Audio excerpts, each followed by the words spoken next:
মিশর থেকে কেনানের দিকে জামা রওনা হয়েছে। কোথায় মিশর, কোথায় কেনান? জামা যখন রওনা হয়ে গেছে, হযরত ইয়াকুব বলতেছেন, আমি যেন আমার ইউসুফের গন্ধ নাকে পেতেছি। জামা চলে এলো, চোখের উপরে রাখলেন, আল্লাহ রাব্বুল আলামিন তাকে চক্ষুষ্মান বানাইয়া দিলেন। ভাইরা আমার, পয়গম্বরেরা সবর করে গোটা দুনিয়ার মানুষের সামনে দৃষ্টান্ত সেট করেছেন সবর কারে কয়। আমার ভাইয়েরা, হযরত ইব্রাহিম আলাইহিস সালামের কথা আল্লাহ পাক কোরআনে কারিমে বলছেন সবর কারে কয়। দেখো, শেখো সবর কারে কয়। আল্লাহ পাক বললেন, ইব্রাহিম, তোমার বিবি আর তোমার নবজাতক এই সন্তানকে রেখে আসো মক্কা নগরীতে। তিনি চলে গেলেন। সেখানে ঘর নাই, বাড়ি নাই, কিচ্ছু নাই, চতুর্দিকে ধুধু বালু আর মরুভূমি। হযরতে হাজরা বলছেন, ইব্রাহিম, সামান্য পানি আর খাবার দিয়া আমার সন্তান শুদ্ধ এখানে রেখে যেতেছো, আমি কি অপরাধ করেছি? কোনো জবাব নাই। দুইবার তিনবার বলার পরে হাজরা বলছেন, ইব্রাহিম গো, তবে কি আমার আল্লাহর হুকুম মতো আমারে রেখে যাচ্ছ নাকি? হযরত ইব্রাহিম আকাশের দিকে আঙ্গুল উঁচু করলেন। কথা বলবেন, বাক শক্তি বেরোচ্ছে না। 80 বছর বয়সের সময় একটা বাচ্চা আল্লাহ তারে দিচ্ছেন। আর এমন বাচ্চা, পয়গম্বরের ছেলে, কি সুন্দর চেহারা, মরুভূমির উপরে ফালাই দিয়াছ। ফালাই দিয়ে রওনা হয়ে যাচ্ছেন, মুখ দিয়া কথা সরছে না, আকাশের দিকে দেখালেন। হযরত হাজরা বুঝতে পারলেন। হযরত হাজরা বলেন, ইব্রাহিম, কোনো চিন্তা নাই, নিশ্চিন্ত মনে বাড়ি ফিরে যাও। আমি আমার আল্লাহর উপরে এতটা ভরসা করি, আল্লাহর হুকুমে যদি আমার এখানে রেখে যেয়ে থাকো, ওই আল্লাহ পাক আমাকে আর আমার কলিজার টুকরা ইসমাইলকে পানিতে আর খাবারে মারবেন না, অবশ্যই তিনি ব্যবস্থা করবেন। ব্যবস্থা হয়ে গেল। হযরত ইসমাইল বড় হয়ে গেলেন। আল্লাহ পাক অর্ডার করলেন, জবাহ করো ছেলেকে। হযরত ইব্রাহিম আলাইহিস সালাম যখন জবাহের প্রস্তাব করলেন, হযরত ইসমাইল তা আপত্তি করতেন, বাবাজি, আমার মায়ের আর আমাকে বাচ্চা অবস্থায় ফেলে গেলেন, খাবার দেন নাই, পরার দেন নাই, বছরের পর বছর আমাদের এখানে কাটলো, দেখতেও আসেন নাই, আজ আসছেন জবাহ দিতে। এটা কেমন কথা? কি ধরনের বাপ আপনি? এরকম বলছে নাকি? এরকম বলছে? হযরত ইব্রাহিম আলাইহিস সালাম প্রস্তাবটা কিভাবে পারলেন? আল্লাহ পাক কোরআনে কারিমে দৃষ্টান্ত রেখে দিয়েছেন। আল্লাহ পাক বলছেন, হযরত ইব্রাহিম ছেলেকে বললেন, ইয়া বুনাইয়া, ইয়া বুনাইয়া, হে আমার কলিজার টুকরা লাডলা, হে আমার কলিজার টুকরা সন্তান, ইন্নী আরা ফিল মানাম আন্নী আযবাহুক, আমি স্বপ্নে দেখছি আমি যেন তোমাকে জবাহ করতেছি। ফানজুর মাযা তারা, তোমার রায় কি বলো? আমি তো স্বপ্নে দেখছি যে আমি তোমার জবাহ করতেছি, এখন তোমার রায় কি, তোমার মত কি? হযরত ইসমাঈল আলাইহিস সালাম শুনিয়া দিলেন দৌড়, নাকি না? হযরত ইসমাঈল আলাইহিস সালাম ধৈর্যের প্রতীক। তিনি কি কথা বললেন? তার মুখের কথা কোরআন শরীফে আল্লাহ পাক উঠায় দিলেন।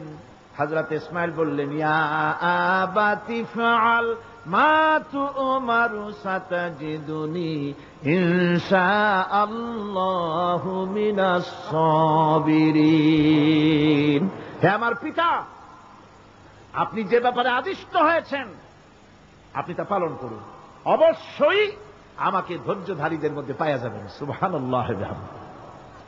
এক বর্ণনায় এসেছি, হযরত ইসমাঈল বললেন, আব্বাজান, আমি ধৈর্যধারীদের ভিতরে আমারে পাবেন, তবে জবাহ করার আগে আমার হাত পাওটা একটু বেঁধে নেন, কারণ জবাহের যন্ত্রণায় আপনার গায়ে যদি আমার হাত পাও লেগে যায় তো বেয়াদবি হয়ে যেতে পারে। আর আমি মরে আমার জবাহ হয়ে যাওয়ার পর আমার রক্ত মাখা জামাটা নিয়া আমার মা হাজেরারে দিবেন, কারণ তাকে মা বলবার মতো আর তো কেউ নাই।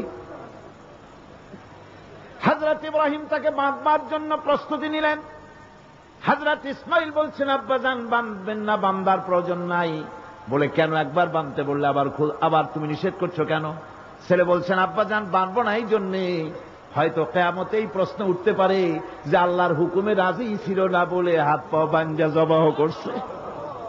আমি এই সুযোগ দিব না, আপনি জবাহ করেন, আমি এতটুকু নড়াচড়া করব না। ধৈর্যের চরম প্রতীক হযরতে ইসমাঈল আলাইহিস সালাম দেখাই দিয়েছেন ধৈর্য কারে কয়। আমার বন্ধুগণ, এই পৃথিবীর সবচাইতে ধৈর্যের বড় প্রতীক হতেছেন ইমামুল মুরসালিন, আশরাফুল আম্বিয়া, সাইয়্যিদুল মুরসালিন জনাবে মুহাম্মাদুর রাসূলুল্লাহ সাল্লাল্লাহু আলাইহি ওয়াসাল্লাম। আমার বন্ধুগণ, সবচাইতে বড় ধৈর্যের প্রতীক তিনি। কাউকে একটা গালি দেন নাই জীবনে, কাউকে ঠাট্টা করেন নাই, কাউকে মারেন নাই, কারো মনে দুঃখ দেন নাই। তিনি দুঃখ পেয়েছেন, তিনি কাউকে দুঃখ দেন নাই। তিনি কষ্ট পেয়েছেন, কাউকে কষ্ট দেন নাই। আমার ভাইয়েরা, তায়েফের ময়দান, আমার নিজের চোখে তায়েফে যেদিন আমি তায়েফ দেখলাম, আমি তায়েফে ঢুকেছি, জীবনে কোনোদিন যাই নাই। রমজান মোবারকে আমি সেখানে গেলাম, আমাকে বসার জন্য তারা নিয়ে যাবে। আমি বললাম আগে বসবো না, আমারে আগে নিয়ে যাও, আমার নবীকে কোন জায়গায় ওরা মেরেছিল সে জায়গাটা দেখাও। তায়েফের সেই গলিতে যখন আমি গিয়েছি, দুই দিকে পাহাড় দাঁড়ানো, তায়েফের লোক আমার সাথে ছিল, তারা বলল এই জায়গাটা প্রথম যেখানে চতুর্দিক থেকে নবীজিকে পাথর মারছিল আর আল্লাহর নবী বেহুশ হয়ে পড়ে গিয়েছিলেন। 3টা দিন না খাওয়া, হযরতে খাদিজা নাই, আবু তালিব নাই, মক্কায় জায়গা নাই পা রাখার। নবীজি 3টা দিন ঘুরলেন। নেতারা বলল তুমি যদি নবী হবে তো এতিম হলে কেন? আল্লাহ নবী বানাবার জন্য কি একটা ধনী মানুষ পায় নাই? তোমার মতো এতিম আর গরিবের নবী বানাইলো কেন? আল্লাহ নবী 3 দিন পর যখন দেখলেন কেউ দাওয়াত শোনে না, কেউ মানে না, কেউ গ্রহণ করে না, তখন তিনি নেতাদের অনুরোধ করলেন, ঠিক আছে দাওয়াত তো কবুল করলে না, তবে একটা কাজ করো, অন্তত আমি যে তায়েফে আসছিলাম এই খবরটা মক্কায় দিও না, ওরা আরো অত্যাচার বাড়ায় দেবে। এই কাফিরগুলি খবর তো মক্কায় পাঠালো, আর সমস্ত যুবকদেরকে লেলিয়ে দিল। যুবকেরা চতুর্দিকে দাঁড়াইছে, রাসূলকে পাথর মারা শুরু করে দিল।